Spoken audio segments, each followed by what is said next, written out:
Hello YouTube, this is Morgan, Airspeed Prime here at my next Avatar comic review. This one's going to be for Avatar The Last Airbender, the Rift Library Edition. So again, another big book. This is the collection obviously for the Rift comic series, which is comprised of the Rift Part 1, the Rift Part 2, and of course the Rift Part 3. So basically what this book is you get all three parts of the comic, plus annotations on the sides of the pages throughout the book, plus some concept art at the back. So that's primarily what this book is. It's a big kind of deluxe edition collection of this series. They've done it for the previous two series also. As you can see here, here's the series that came before the Rift, which is obviously The Search, which is all about Zuko's mom. And then the first kind of trilogy of comic book series that they did, which is obviously The Promise. So now we have all three of these books together, and they make quite a nice collection. Just having them all here together, like it's a big chunk of book. It's actually quite heavy, but you can see the spines all kind of line up quite nicely, and it just looks really kind of cool on a shelf. They've been a little bit inconsistent on the individual parts with regards to the spines of the books, so I'm kind of glad that they're keeping the books here the same. But anyway, yeah, I'll just show off this book, the front and back of it here, and then I'll get behind the camera and show off more of it. But anyway, new cover for the Rift hardcover. That's always very nice, and I think it works perfectly. You have Aang and Toph, who are the main characters of the book, plus then you later find out in the book that this is the Spirit General Old Iron in the background. He acts as our kind of villain, kind of that sets a lot of stuff into motion in the book. On the back, you have the statue of Lady Tianhai, who initially you don't know who she is, but you later find out she's a spirit. And then these kind of crane birds are actually fairly important throughout the book as well. And it's a really good series, but talk more about that behind the camera for a more in-depth look inside the book. Okay, so let's look more in-depth at the book itself. So, as I said before, this is the cover, and this is the back of the cover. All you get here is just, basic description of the book. When a sacred land is defiled, ancient spirits are angered, and Toph is reunited with her father. Team Avatar must resolve the mistakes of the past. This just goes into more depth on it. This paragraph here explains how the book features in-depth annotations, concept art.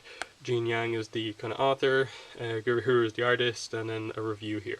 The book retails for $39.99, and yeah, basically if you buy it in a comic book store today, which is obviously the release date for this book in comic book stores, that's the price you're going to pay. You're basically going to pay $40, euros, or whatever.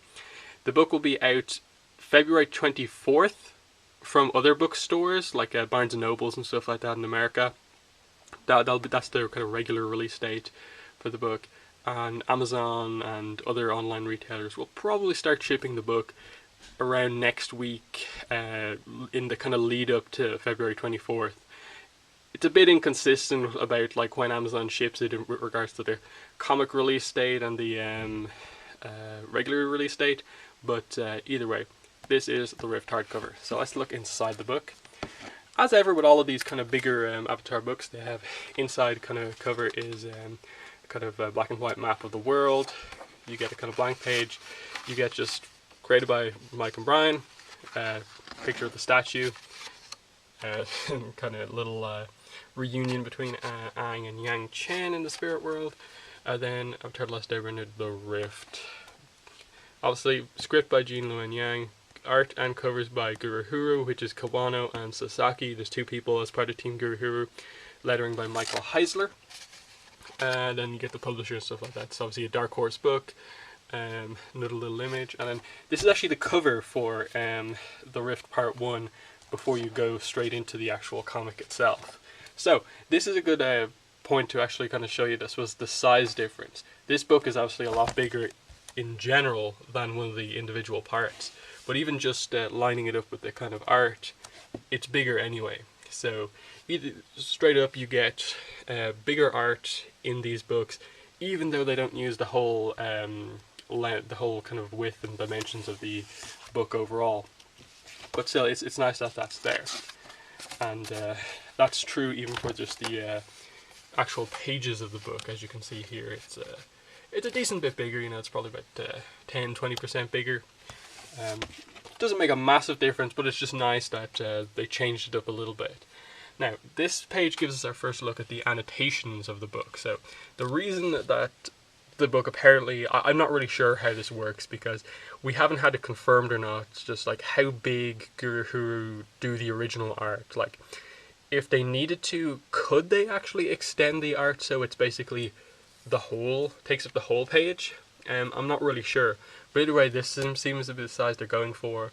And they used the remaining space left in this kind of obviously A4 sized hardcover for these annotations, which is basically the trademark feature of these hardcover collection books. It's just that there's a big border, and on certain pages, Guru or Jin Wen Yang is going to give their comments on it. Now, straight away, there's something interesting with this book in that I think in the Promise hardcover, it was Jin Wen Yang and Team Guru. In the Search, it was Jin Wen Yang, Team Guru, and Mike DiMartino. They all were involved in the annotations. This time around, Mike isn't involved again. It's just Guru and Jin Yang. So that's interesting by itself. Another thing that's interesting is just that this book has the least amount of annotations of any of the hardcovers so far. So let me just list off some stats.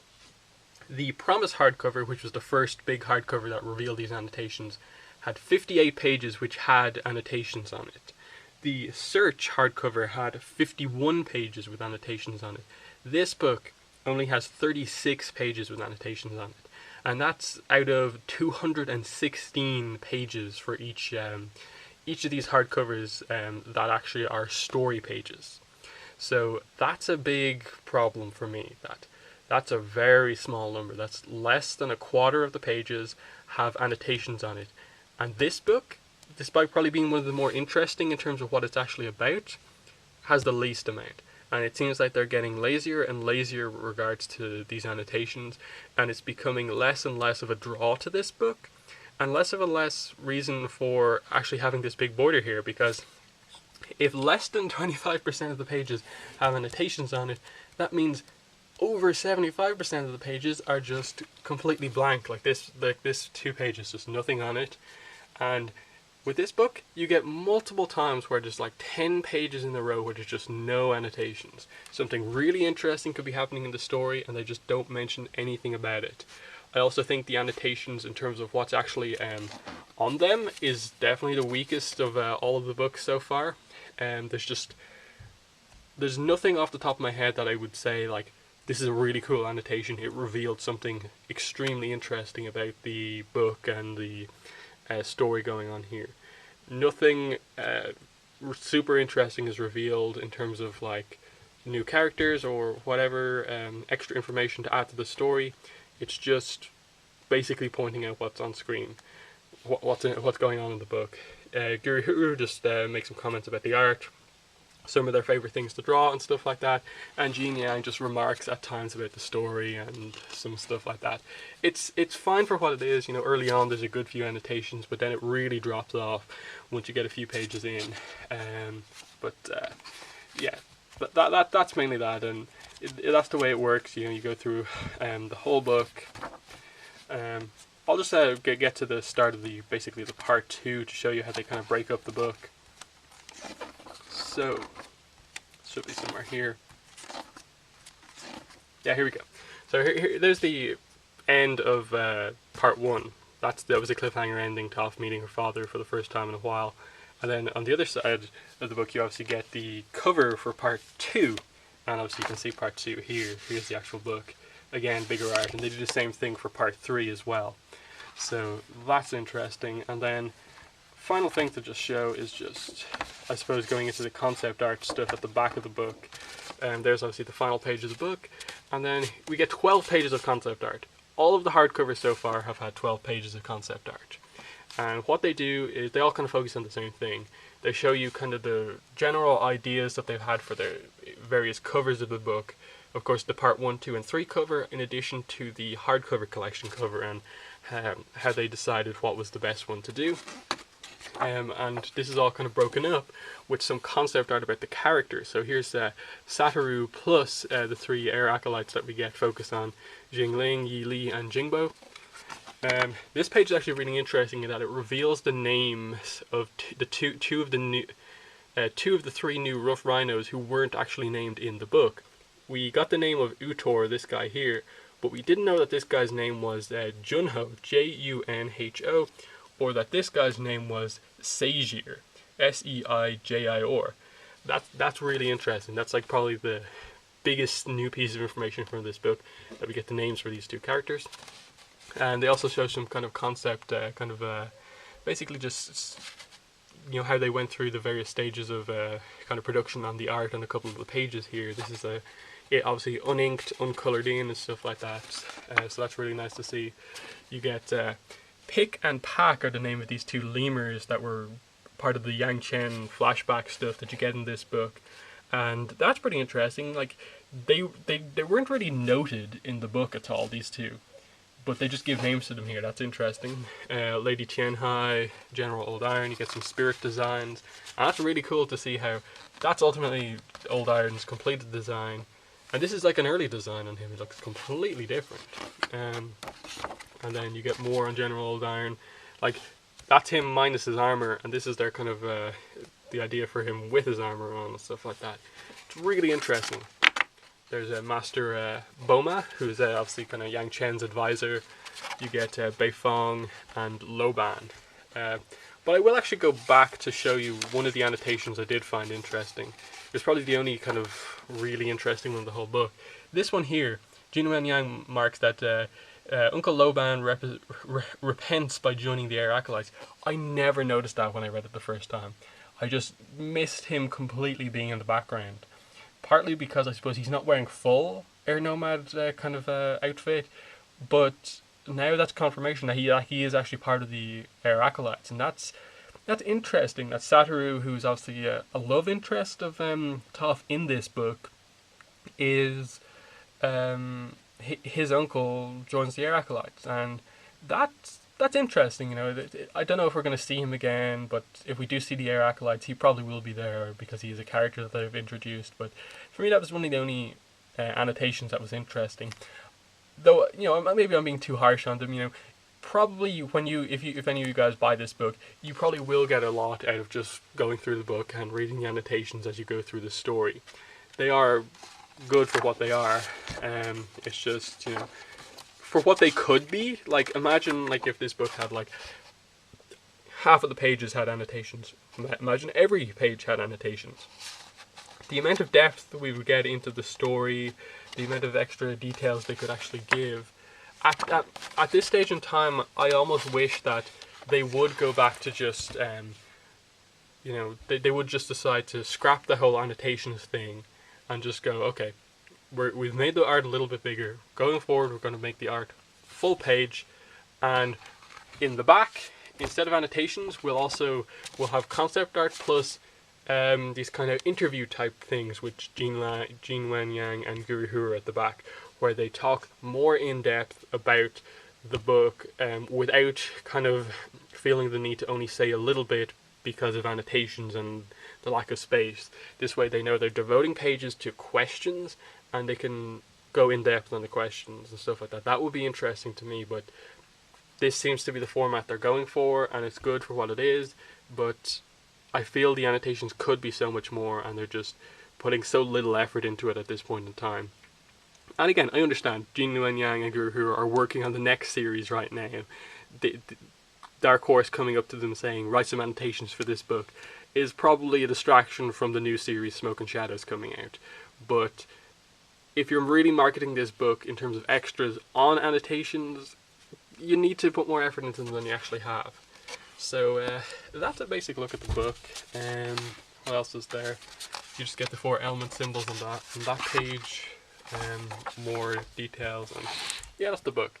So I'm actually going to get back in front of the camera now and talk about the story a little bit. I've obviously reviewed the books already individually, but I do want to talk a little bit about it overall, just in case anyone hasn't read it yet. I won't give any spoilers. But yeah, I'll get back in front of the camera again. Okay, so I'm just going to talk a little bit about the story now. So I've obviously reviewed the individual parts on my channel as they came out. Plus, when part 3 came out, we basically did like a podcast to review the kind of series as a whole. So there's a lot of my thoughts on this story in terms of like spoiler thoughts out there.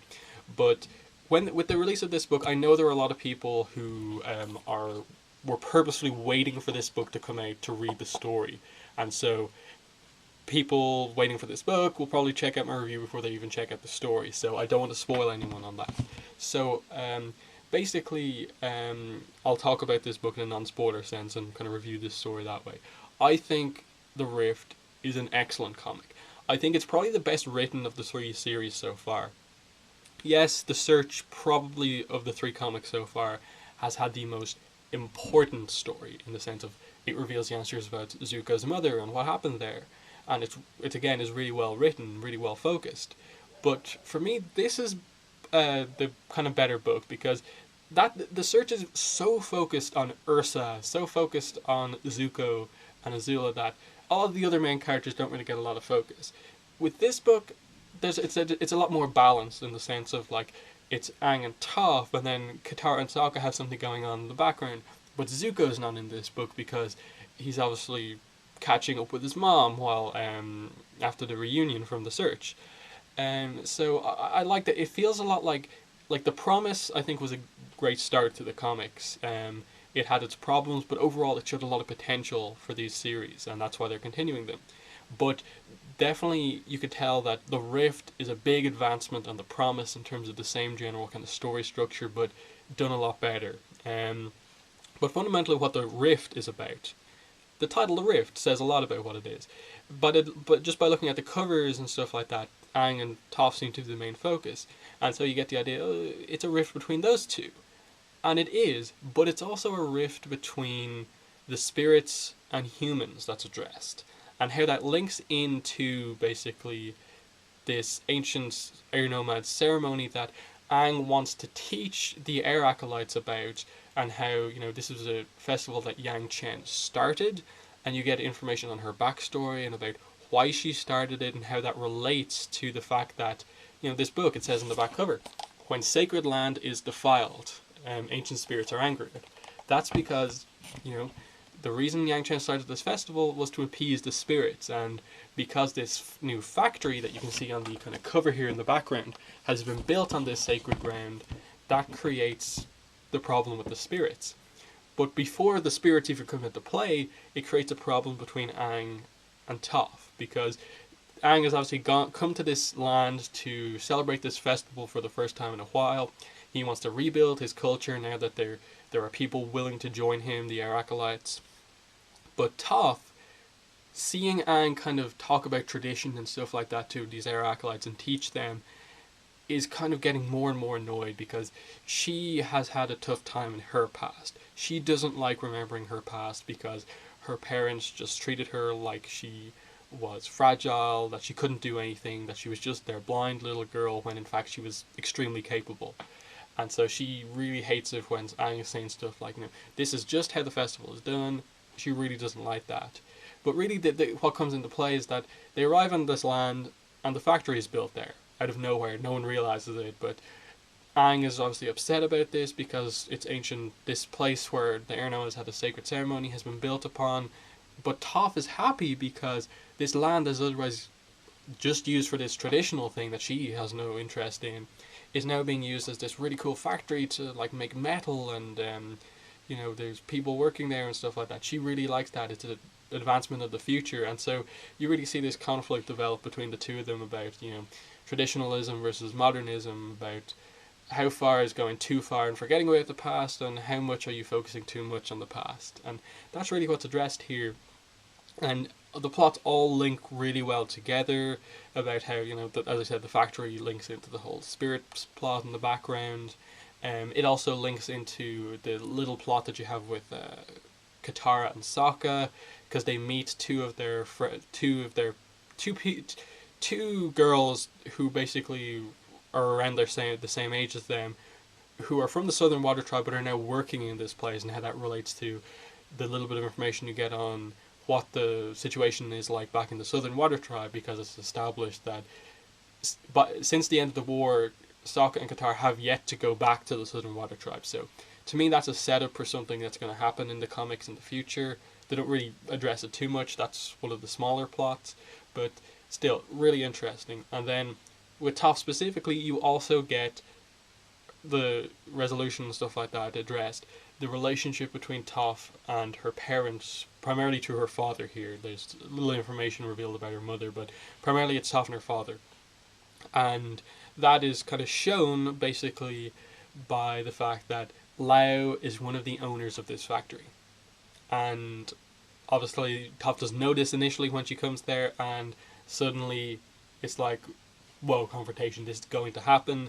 And it happens at a time where she's at kind of conflict with Aang, the spirits are angry and stuff like that. So in my opinion, really, really interesting story. I don't want to go any more in depth in case I spoil the actual events of stuff and what happens, but I was just very happy with this. I like how on the outset this doesn't look like the most interesting thing, because it's just like, okay, Aang and Toph have conflict, traditionalism versus modernism, but that spiritual aspect kind of in the background that comes more into play towards the end of the book, super interesting. Like, it's this book probably has the best exploration of human versus spirit conflict since Beginnings from Korra.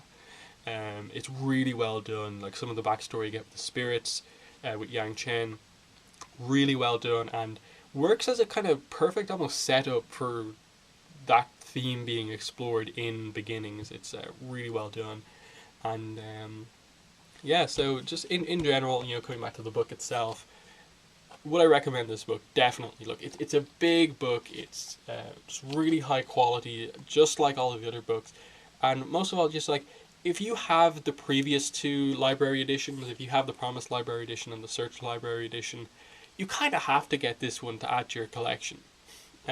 Of course, I already had the 3 individual parts, but I like getting the hardcover collection because I'm a collector of Avatar merchandise.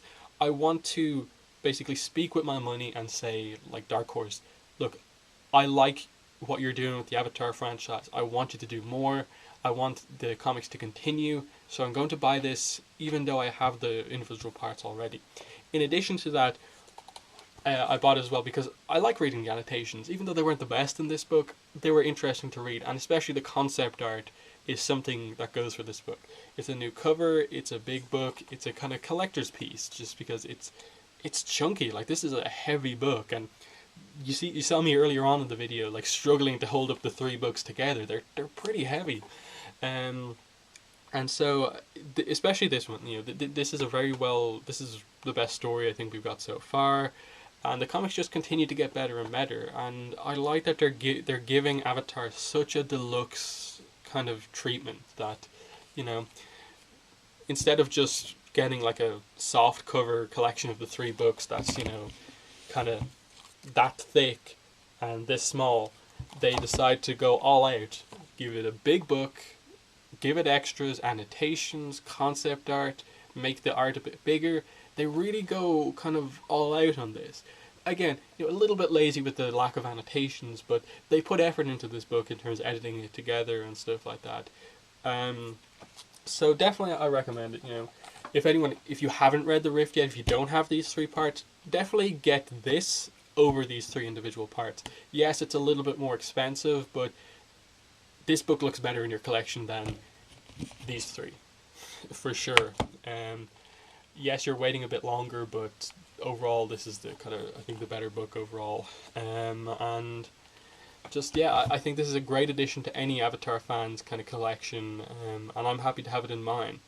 And yeah, so basically that's it. Again, I will say the book is a little bit pricey, at like $39.99.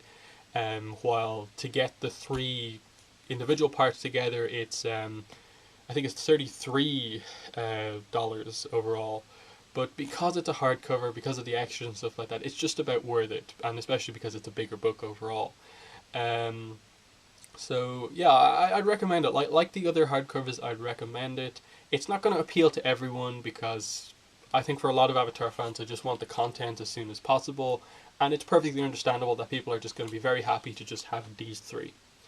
Um, but for me, as a collector, you guys know I get like most of the merchandise that comes out. This is something I just had to get. So yeah, I hope you enjoyed the review. The next comic review is probably going to be Free Comic Book Day comic, whenever that comes out. It's going to be May 2nd, which is a Saturday for Free Comic Book Day. Hopefully I'll be able to get that one. It's the Toph and Ty Lee comic. And then the next actual part of a comic series that's coming out is Smoke and Shadows Part 1, which is coming out around mid-September, I believe. So definitely I'm excited for that. Like that book seems really interesting. The comics are really becoming a story of their own. They're getting away from like having to have these connections to Avatar: The Last Airbender, and they're more becoming a story of their own, kind of separate from just being a continuation of Avatar: The Last Airbender. So I'm just really impressed with where the comics are going. I like that Dark Horse are continuing to, I suppose, reward Avatar fans for how good these comics are by the fact that they're selling well enough to warrant them collecting them in such a deluxe edition. So that's been the review of the Rift Library Edition, or just Hardcover Collection, whatever you want to call it. It doesn't actually say Library Edition like anywhere on it, so it's weird that the solicitations always call it that. But yeah, Hardcover Collection of the Rift. Definitely recommended. It's a great story, great book. Thanks for watching this video, and bye.